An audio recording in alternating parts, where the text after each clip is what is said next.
yung sa social media, yung bumababa ang interest sa mga tao sa news. Okay, ano ba ang issue dito? According to Reuters, ano? Sige, pakita rin natin yung ano, ha? Massive decline daw talaga Correct. sa interest ng news. Pero, okay, Bri, habang pinaprepare ni Denise yung mga visuals, bilang isang nasa field lagi, nararamdaman mo ba yun? Wala kang distance so busy ka lagi. Nararamdaman mo ba yung decline ng interest ng tao sa news?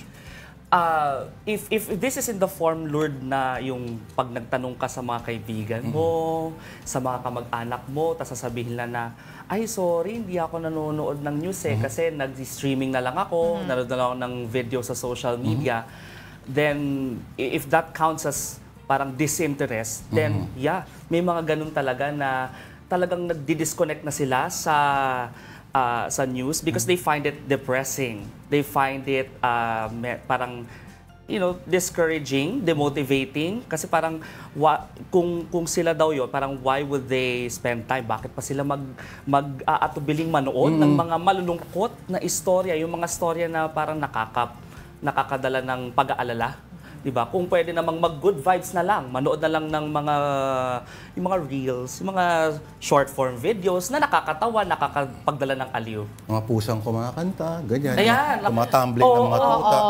Pero pag pumunta sa Netflix, kikita mo yung mga #1 sa mga serial killer, mga ganyan, mga true crime. Alakala ko ba, ayun yung negative and stress. Gusto nyo stress-free, pero weird nga yan, Brian. No? Tama yan. Isa sa mga sinasabi ng, ayoko ng news kasi... Pero manunood sila kung merong isang major na development. You've been with two news agency, networks na, Brian, no? Before TV5. Sa tingin mo ba, nagkakaroon lang ng interest kapag merong, let's say, malaking balita talaga, no? Contained lahat yung elemento ng newsworthiness? Usually yan, Lord, pag trending, pag viral, yan. Actually, they go together, viral and trending. Or it's really something major na it probably involves their taxes. Kasi damay sila. Oo. Kasi pera ng taong bayan, they always say, di ba? Sa halimbawa, merong for example, official magsasabi, merong bagong proyekto, merong bagong initiative. Siyempre sasabihin ng tao, congratulations to the Filipino people because it's our taxes that made it happen. Pwede rin. Di ba? Oo, pero mayroong isa may kinalaman pa dyan. Okay, tingnan natin ito So, ayon po sa... Tama ba? Reuters Institute Digital News Report or DNR. Ito for June 17 lang nilabas. Okay? So, adult Filipinos are relying less. Ito, ibang ano rin to, ibang stream ng development ito. Ang Facebook as source of news, nagde-decline na rin. Bakit? Dahil nasa TikTok sila lahat. Actually, yun ang isang sinabi, no? Na lumipat na sila sa TikTok. Okay. So, may interesting dito marami silang sinurvey almost 95,000 adults across 47 media markets, including 2,000 plus Filipinos. Okay, for the first time in the Philippines, bumaba ang Facebook as news na source from 72 to 61%. Matindi. Okay, pero sinabi rin dito kasi yung dahilan, okay? Ang dahilan ay overload raw, okay? Banda rito yun. Okay, fragmentation of news. Okay, maliban sa news consumption habits, isa sa mga sinasabing dahilan nga raw ay na-overload daw ang mga overload, pero sa dami na yung kapag nag-binge sila sa, halimbawa, mga videos ni Ivana Alawi, walang overload. Pansin ko lang. Okay, Bri, news consumption habits driven by the emergence of newer platforms. Yung sinasabi natin ng elemento ng newsworthiness, relevance, timeliness, oddity, prominence, ano pa ba yan? Proximity, consequence, conflict, lalong-lalo yung conflict. Novelty. Ayan. Hindi ba nagbabago itong mga ito o nadadagdagan pa ng isang elemento? Isa pa? Ano yun? Hindi ko alam. Shareability. Ano tingin mo? Diba? Parang ito yung news na gusto mong i-share sa iyong account. Sa iyong, di ba? sa personal account mo. Parang relatability, no? Pero Actually, kahit hindi sa feed mo, kahit sa mga friends and family mo, madali na kasi talaga. O covered ba siya nung isa doon sa mga ilang elemento ba yun? Kalimutan ko na, tagal ko na pumunta ng journal school eh. Anyway, ayan. Di ba, no?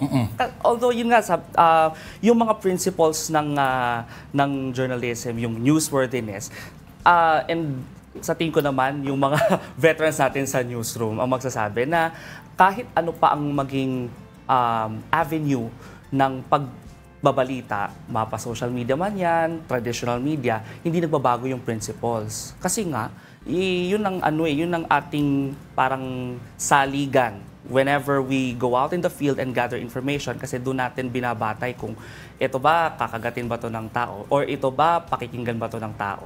Pero I guess, Lord, yung pagsabing ito naman, philosophical level tayo. Pag sinabing proximity, Game tayo. di ba yung proximity, ano ba yung traditional definition nito sa traditional journalism? Yung pag malapit sa iyo yung balita, di ba? Malapit sa bituka, kumbaga. So yun nga, parang nagbabago na rin yung, or nag-evolve yung definition siguro ng proximity. We can look at it that way, na yung proximity, it's proximate to your interests, proximate to, di ba? Parang malapit siya sa, like you said, malapit sa bituka. Therefore, it makes it relatable. And dahil meron na tayong social media, it makes the story shareable. Kaya kahit storya pa yan tungkol sa pusa, tungkol sa mga kahit anong cute, di ba?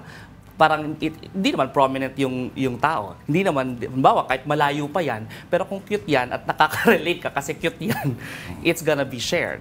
Di ba? Alam mo matinding balancing act ang ginagawa ng mga executives, no, sa mga newsroom, kung paano babalansehin yung sinabi mong yung code, yung idealismo, no, yung ang newsroom bilang sagrado ng katotohanan versus yung need rin na balansehin mo yung sa ratings. Okay.